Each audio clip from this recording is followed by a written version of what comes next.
there, I'm your host, Leslie Randolph. I'm a self-confidence coach for teenage girls and the self-confidence coach you wish you had as a teen. Honestly, I'm the self-confidence coach I wish I had as a teen because I know I could have saved myself and my mother a whole lot of heartache if I'd only known then what I know now. I hope to save you some of that suffering by sharing the lessons I learned late in life right here on Why Didn't They Tell Us? Welcome to the show. Hey, happy people. Welcome back to Why Didn't They Tell Us? Y'all are in for a treat today. I'm in for a treat today with today's guest. So get excited, tap into your adventurous self, consider what's possible. But first, I am coming to you from my new summer digs and this season's sponsor of the show, Day House Co-working over here in Highland Park. I am enjoying their stylish and serene space where I get to leave the distractions of home and the noises of home and the dishes and laundry of home behind. So I'm getting things done, and that's how I get to, sit in this fancy space and have these conversations. So if you are facing the same challenges and you're here local in Highland Park, check out dayhousecoworking.com. Guys, you all know, I say it often, all roads lead to self-confidence over here on Why Didn't They Tell Us, which means these conversations often address the barriers to self-confidence, what gets in the way of you or your teen trusting, loving, and believing in yourself or in herself. And for me and so many other women I know, body image is certainly a part of the self-confidence story. I've talked about those as soon as and those not enoughs that get in the way of self-confidence. But another major barrier to self-confidence is belonging.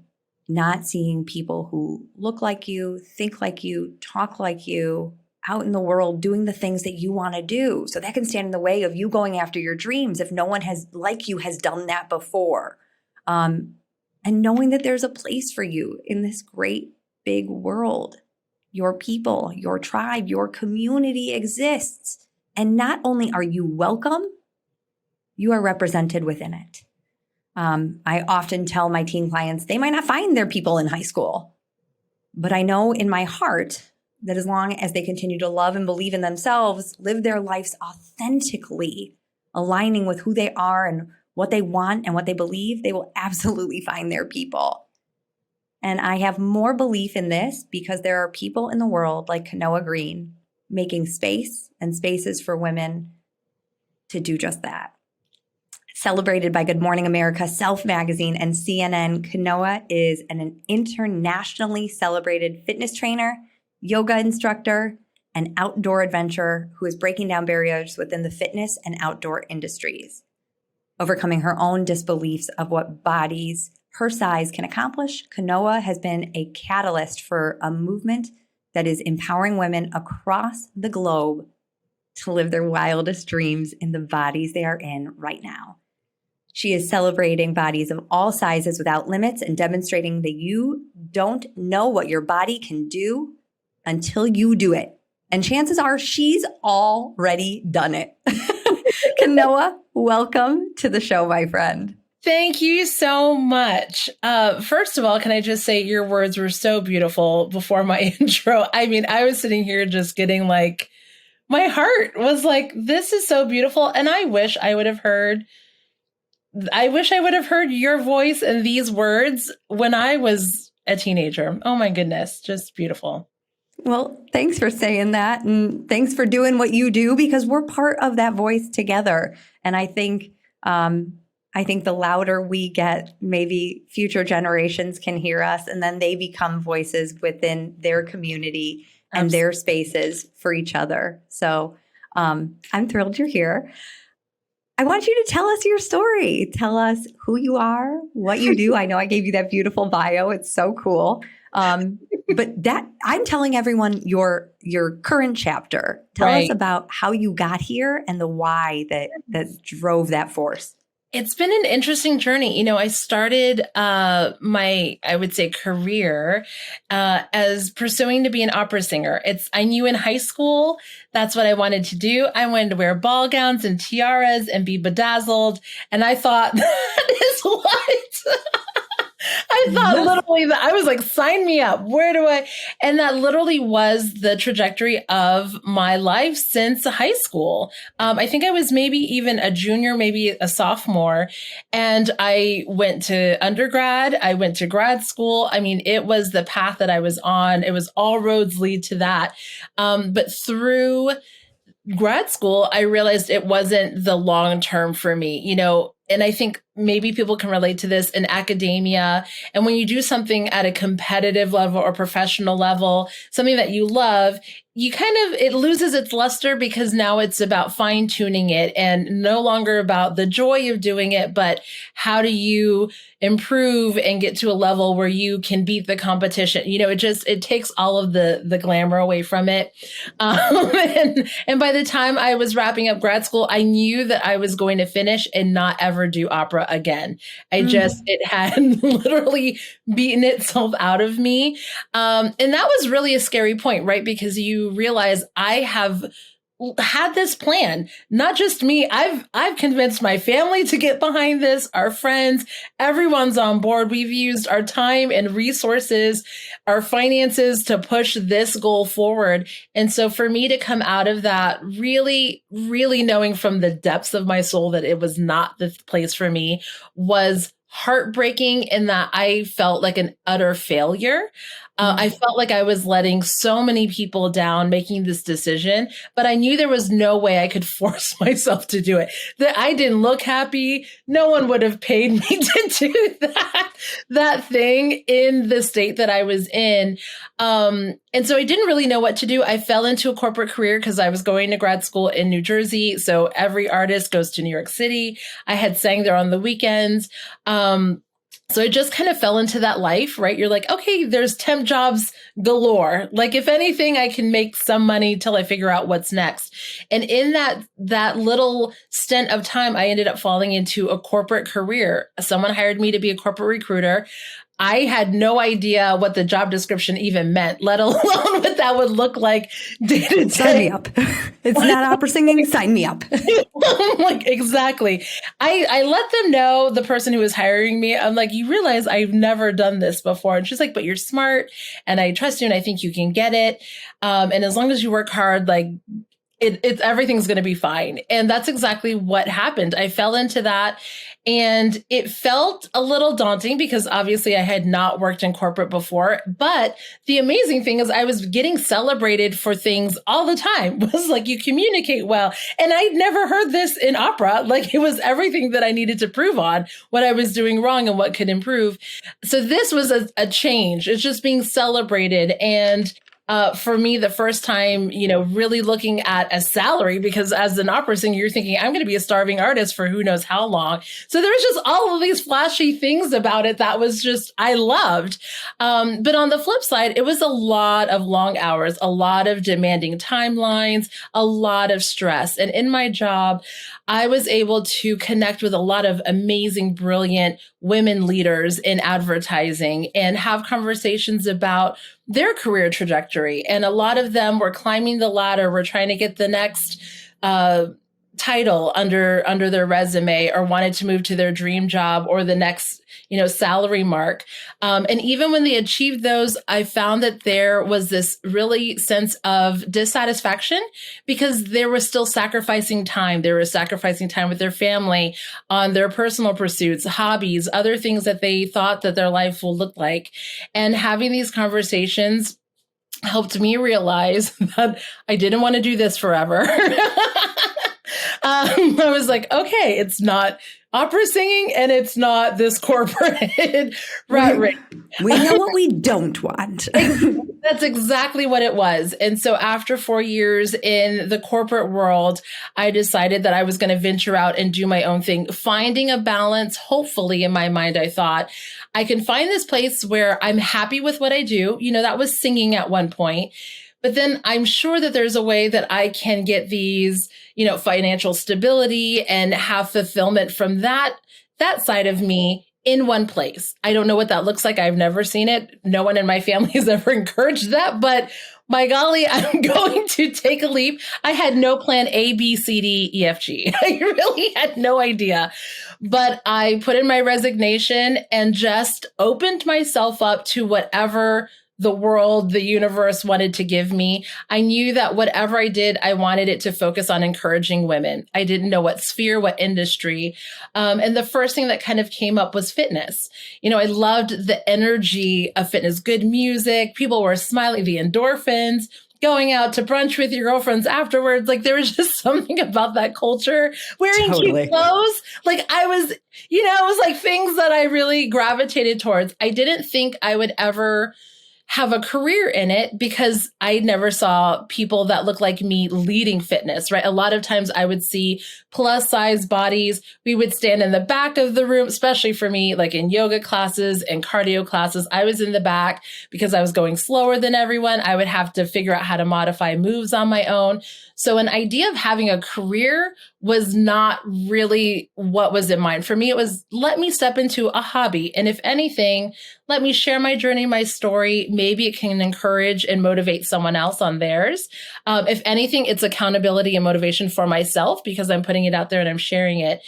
And then through that, is as fearful as I was in taking those steps, I just continue to do it. I continue to show up for me.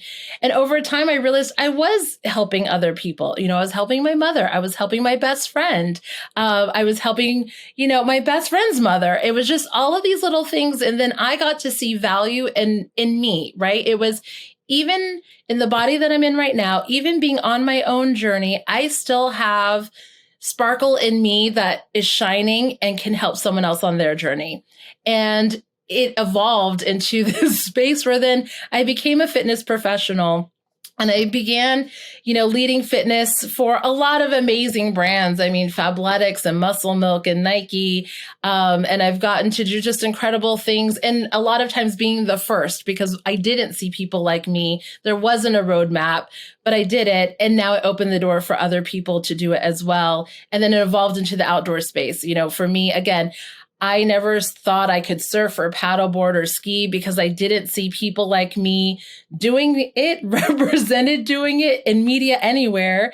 But I found through my fitness journey that it was a matter of me gaining strength and athleticism in this body. It didn't mean I had to shrink my size in order to do it. I just had to gain the strength and gain the stamina to do those things. And then I was like, okay, I'm going to do it. And so I started surfing. I started paddleboarding, being the first plus size surfer ever in a magazine and media, getting to see that representation for the first time, getting out there and rock climbing and now, leading retreats to help other plus size people have a brave space to do these things. I mean, it's literally evolved into obviously a plan that I had no idea it would look like this. If you would have told me 5-6 years ago that this would be my life, I absolutely never in a billion years would have imagined. So.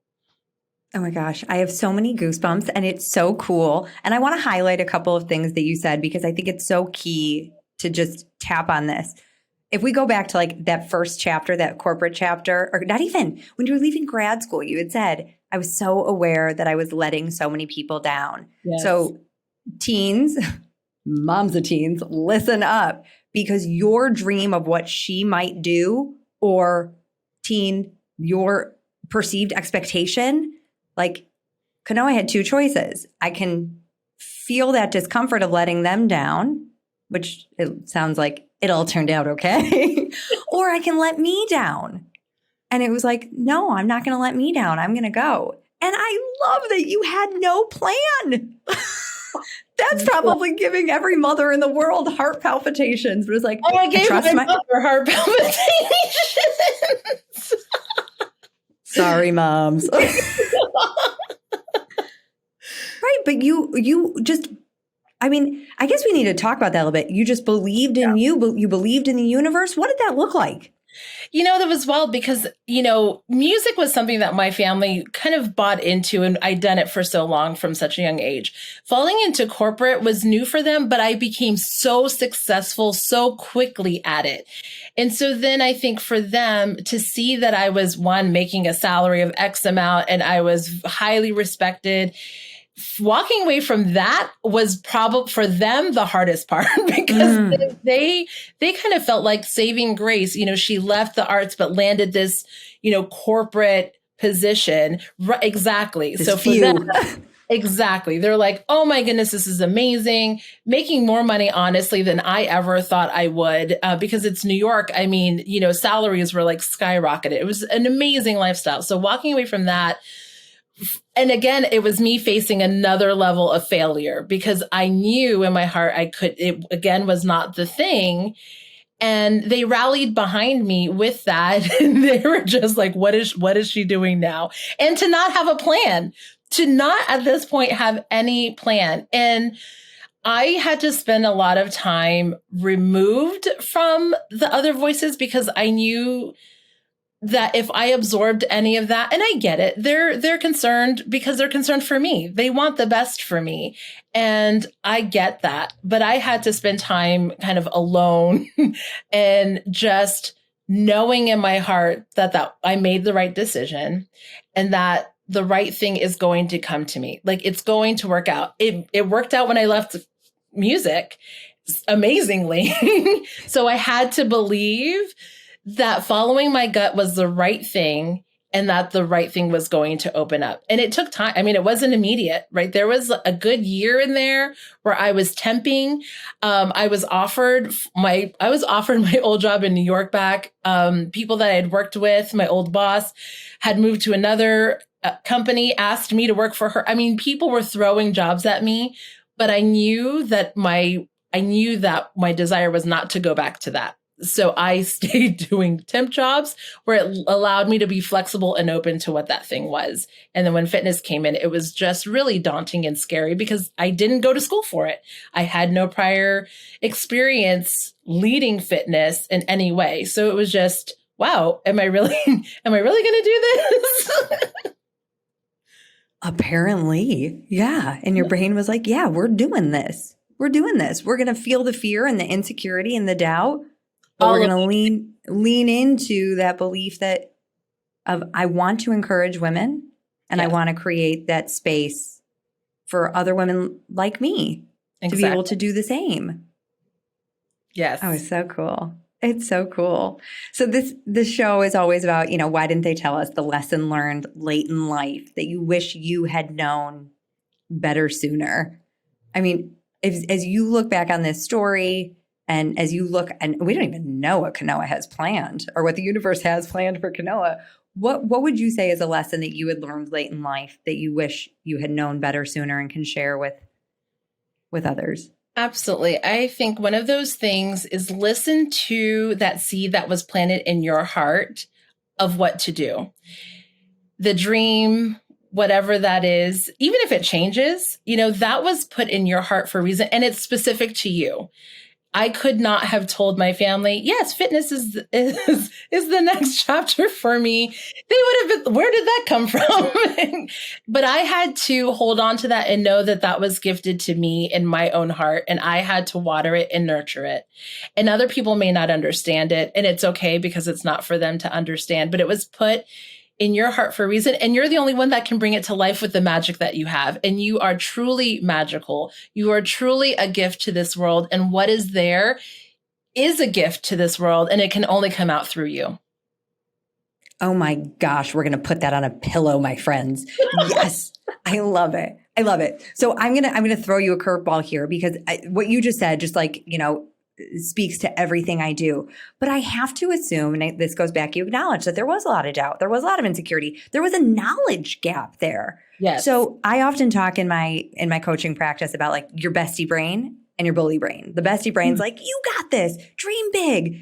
You're magical. And then the bully's brain's like, who do you think you are? You can't do that. Mm-hmm. So how did you navigate those two? Because I think it sounds so wonderful because sometimes that voice in our brain is that bully and we're like, oh, but that's my gut.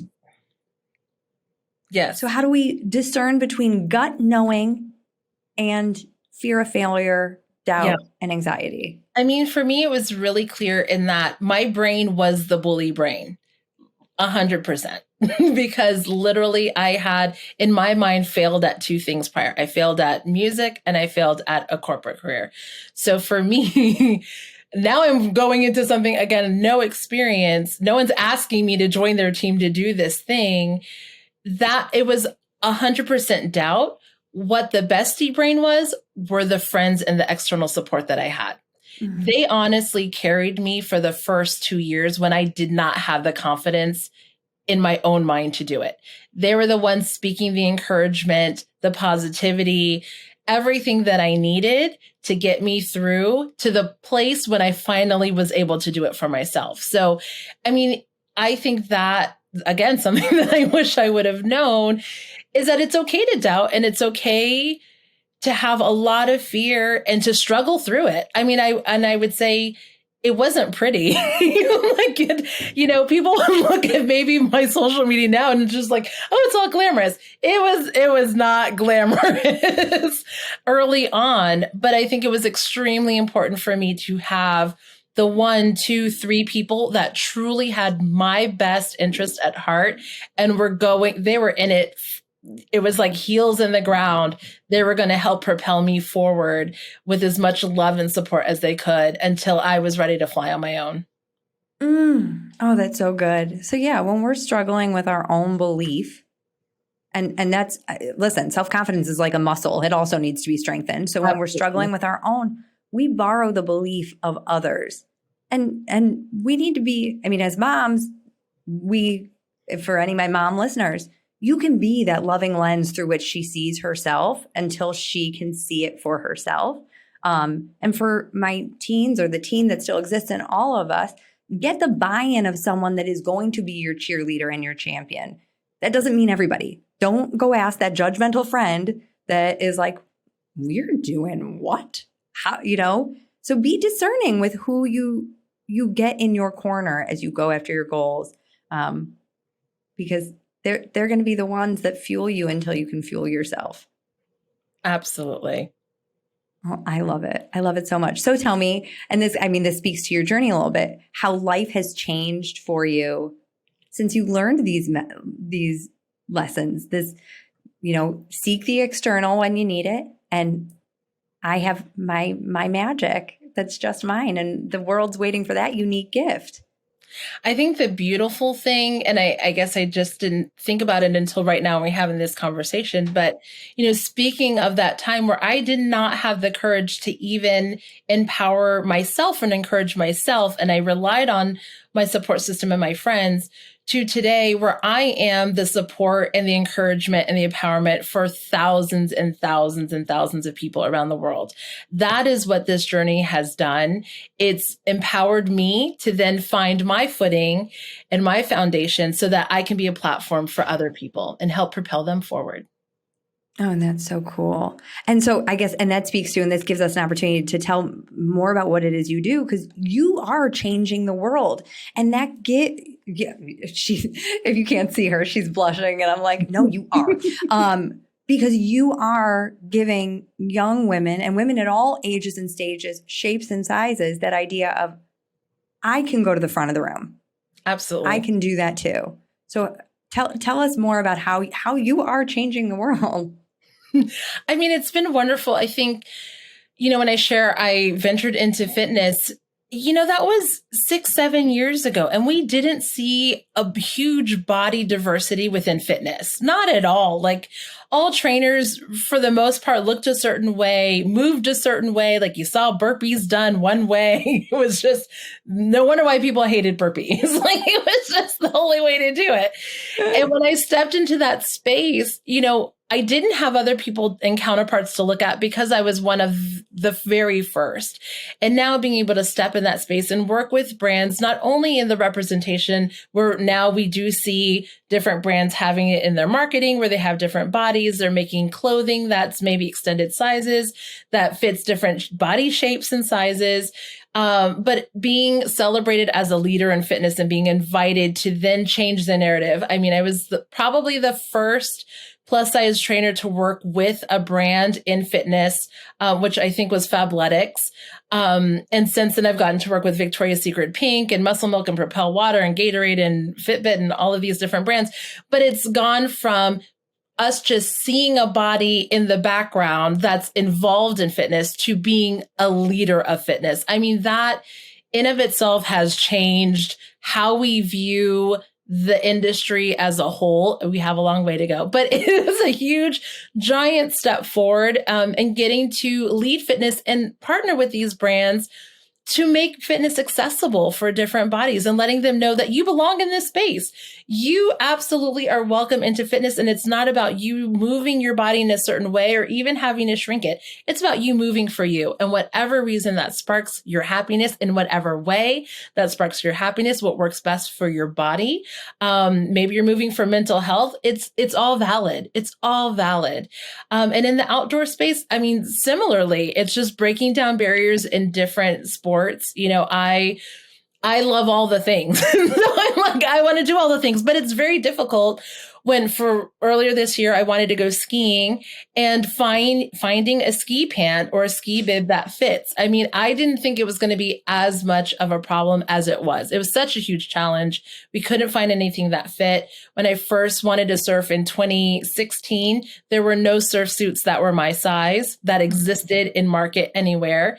But today, you know, there's at least a dozen brands that are doing it, and I've had my hand in more than half of them. It's just being able to change the industry, change the narrative, change our perspective, because my goal is that at some point, that girl, that boy, they never knew that they didn't belong in that space. The things are there. The people are there. The support is there. The resources are there.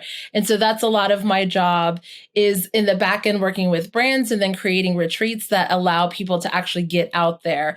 You know, it's nice to have the gear, but you also want a safe space and instructors that know how to help you and help you feel safe and comfortable and empowered doing those things. So tackling it from a lot of different sides of it. Oh, that's so cool. Yeah. I mean, it's one thing to now be able to be part of it. It's another thing to then have the support and the acceptance into it and to be able to then really be a part of it. It's not just, well, here's the suit. It's like, no, but you even speak about like the classes, like, okay, but what are the modifications? What does that look like? Exactly. It's okay if we have now leggings that fit you, but what happens when you actually walk into the class, right? All of it affects the experience.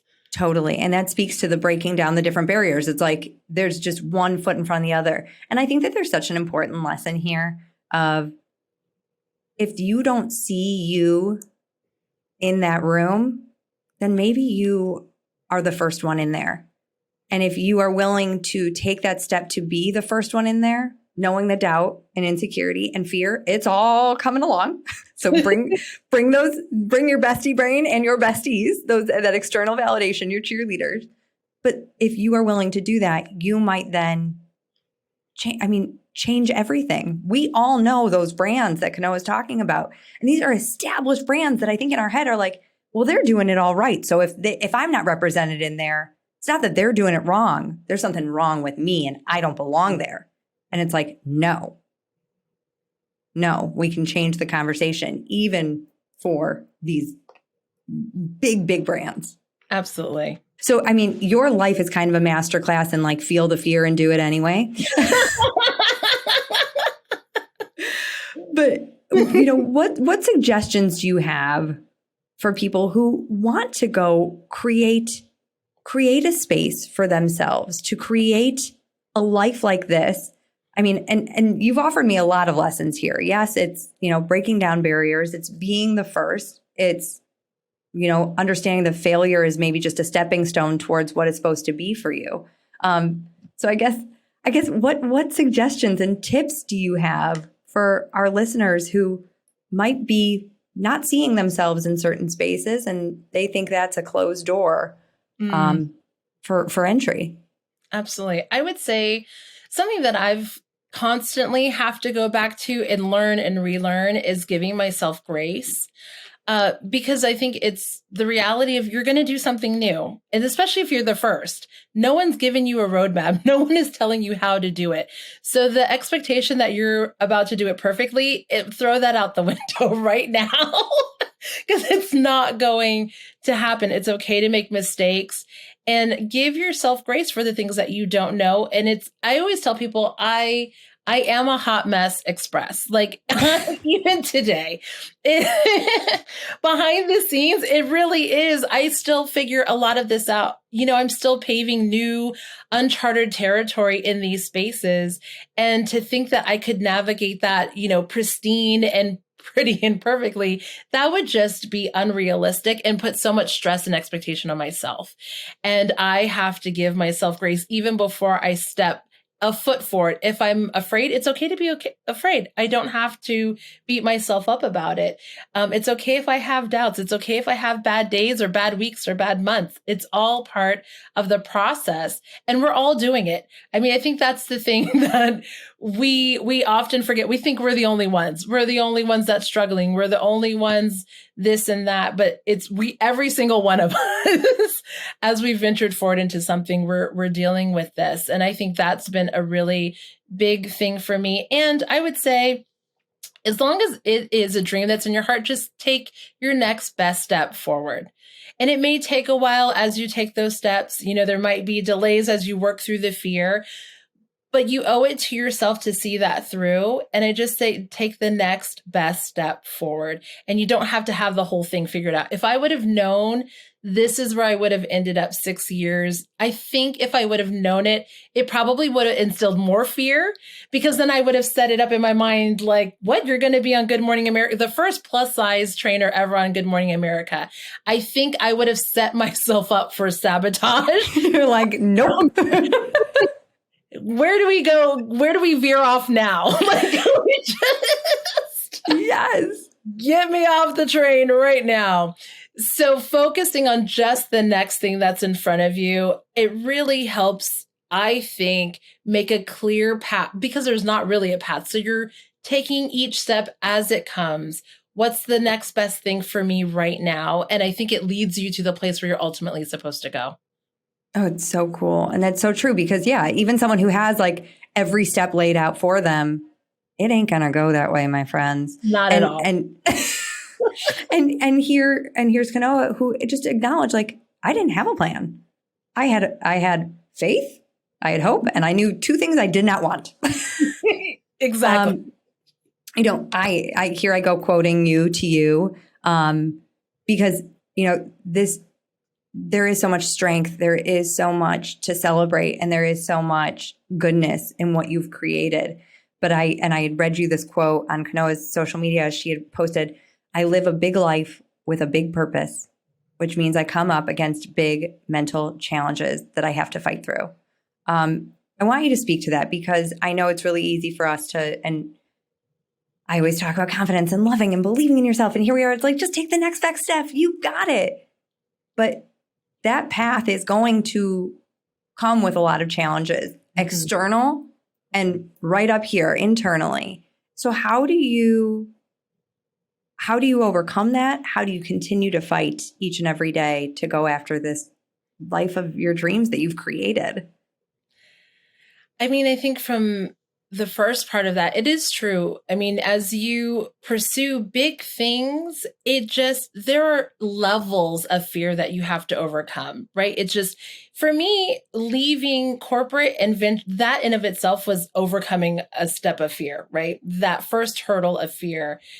And to say in the course of 7 years since then, it's been multiple layers and levels and mountains of fear. You don't just arrive at the top at the end and you're like, ta-da, it's done.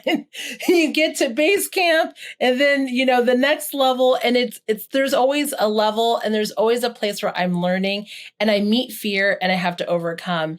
And even more recently, it's just the realization of, like, you make mistakes. When it was smaller, there were far less mistakes, and you probably didn't even notice them because they were so tiny.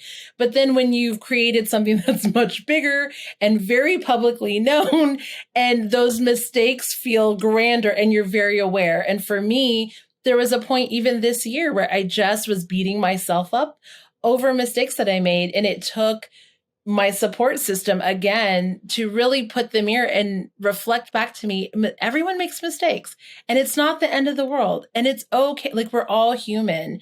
And that fear, I could have held on to that fear and that doubt about the mistakes and never took a next step forward. But I had to sit with that. And I had to tell myself, like, and I literally had to make a mantra. It was like, I made a mistake. I'm not a mistake. Everyone makes mistakes. It's okay. It's okay to make mistakes. And it really took me a couple of weeks for me to be really okay with the mistake that I made and been like, it's okay. Right. And I think those things are important. It's just one, the support system. I'm going to preach that until the day that I die because it's really, preach, my friend.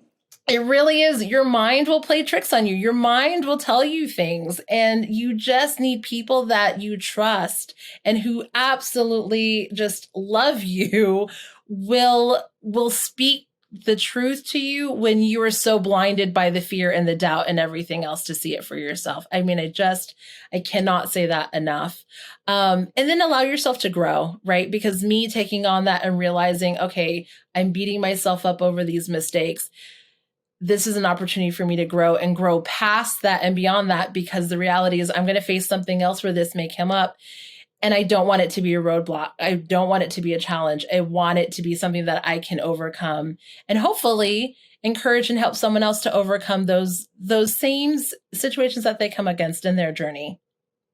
Yeah, it's so amazing. It's so amazing. And I love that mantra. Anyone that is in my world knows, I mean, I got them everywhere. They're next to my toothbrush. They're on my computer. They're on my mirror because yeah, your brain will play tricks on you. You've got to, that bully brain can be much louder than that bestie brain. And it can even drown out that external support system sometimes because you're like, well, they don't know. They don't know this mistake that I just made. Right. And so it's so critical to practice that. And I love that you acknowledge it took a couple weeks. We're not going to sit and look in the mirror and say, I love myself. I believe in myself. You got this. And it just like all of a sudden, we're superwoman. It takes like anything. It takes practice. It takes time. Takes acceptance of those other feelings. But I love that mantra. I made a mistake. I'm not a mistake. It's so good. It's so good. Well, tell me something. And I often say, what would you tell your teenage self? But there's been many, many iterations of you. The grad school no-go, the corporate no thank you. And this, what would you say to your younger self? If you could have known then what you know now? I'm going to try to say it without getting emotional, but I feel like it anyway, because that's an emotional thing. When you're younger, especially when you're in your teens, there's a lot of insecurity. For me, I never felt like I belonged in my body. Like it felt so awkward, and it felt like navigating through life was hard. It was challenging. And I felt inside of me that I was made for something bigger. It's like sometimes you're like, I feel like I am. I feel like I'm special. But the outside world tells you that maybe you're not. And you really don't know where you belong or how it's going to play out. And you don't have the answers. So you don't know that it is going to work out, right? There's a big question mark. I wish I would have known. What I would tell myself is that feeling inside of you, it is so valid.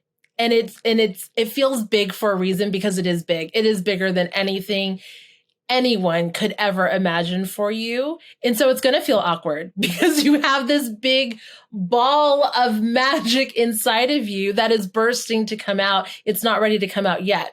And that's why it feels like you are a bull in a china shop, and it just feels so awkward. But know that there will be a time where you do see what that is, and you do get to live it, and it does get to come out. And then you get to see that it's not just about you, but it's so much bigger than you, and that it has the capacity to help your family, your friends, anything. That story that's inside of you, your journey, is going to help and inspire your circle, whoever you want to share that with. And that's every single person. It doesn't mean that you have to be on Good Morning America or be, an influencer or no, every single person has that within them. And I think she would have had a sigh of relief. I don't think she would have believed it, but my younger me, to be honest. But if she could see herself now, I mean, that girl is blown away. And I think just at awe of what she is capable of, because she honestly had no clue that this could ever come out of her. But we are all built with magic and for magic. Oh, that is so good. I mean, I could keep going for a long time, but I feel like that is just the most perfect place to end, because it speaks to all of it. We have this magic inside us. And if you feel that fire in your belly, that is a call. That is a call for you, to you. And even if you can't hear it yet, or you can't fully believe it yet, just don't let that fire die out. Don't let the world extinguish it. Don't let the lack of representation or, that sense of belonging. It just might mean that you're the first to step to the front of that room. And Kanoa, we're so glad that you did. I say that that's a beautiful place to end, but I'm really going to let you close it out. Is there anything else that you would want to share before we? I mean, that was after you made me cry. Listen, I'm usually the one crying. I'm so glad someone else did today. I welled. There's no flow. No, I mean, not just that this is such a wonderful space that is here, and a community that is here that is so needed. Because there is a lot of naysayers out there. And that's so true, especially in the world of social media and media as a whole. I mean, now strangers can even tell you what they think. And, it's not even people that you know. Bullies take all shapes and form. So having your community, which can include this, right? Creating your community, you get to pick and choose who gets to be a part of that, because ultimately you want to surround yourself with the voices that are going to lift you up into the incredible things that you were meant to do on this earth. So thank you again for creating this space. It is truly important and needed. Well, thank you for creating your space. Before we do sign off, I want you to just tell people about your spaces, because Kanoa has so many opportunities for people of all shapes and sizes to live life to their fullest, fitness-wise and outdoors. And that's really just a catalyst for what's going on inside of them. So I want you to be able to share, and I'll include all your links in the show notes. But tell people how this has manifested, of some of the retreats that you do and some of the opportunities that you offer. I mean, thankfully, everything you can find on Instagram, because the link in my bio, it has, if you wanted to do some movement, I have movement that's on YouTube. The links are there. If you're interested in finding out what adventure retreats that we have available, again, it's all there. So if ever you need anything, you can hop on in. I also read and answer all of my DMs. So if you have a question or if you need a resource, please feel free to reach out, and I'll be happy to answer. Kanoa, thank you so much for being a voice on the show, for being a voice in the world, for creating spaces for everyone to belong and to find their fitness, their fun, their strength. It is so super cool. And I'm so delighted to have been able to talk to you today. Thank you for having me. All right, my friends, till next time. Hey moms, if you're looking for some tips to help your teen daughter cultivate confidence, I've got you. Click the link in show notes for my free guide, 6 simple steps to help your teen cultivate self-confidence. You can also find additional resources on my website at confidencecoachforgirls.com. That's confidencecoachforgirls.com. You got this, mama. I got you always. Love what you hear? Well, I'd love to hear from you. You can find me at confidencecoachforgirls.com. That's confidencecoachforgirls.com. Or email me at lesliethelifecoach@gmail.com. That's lesliethelifecoach@gmail.com. Hope to hear from you.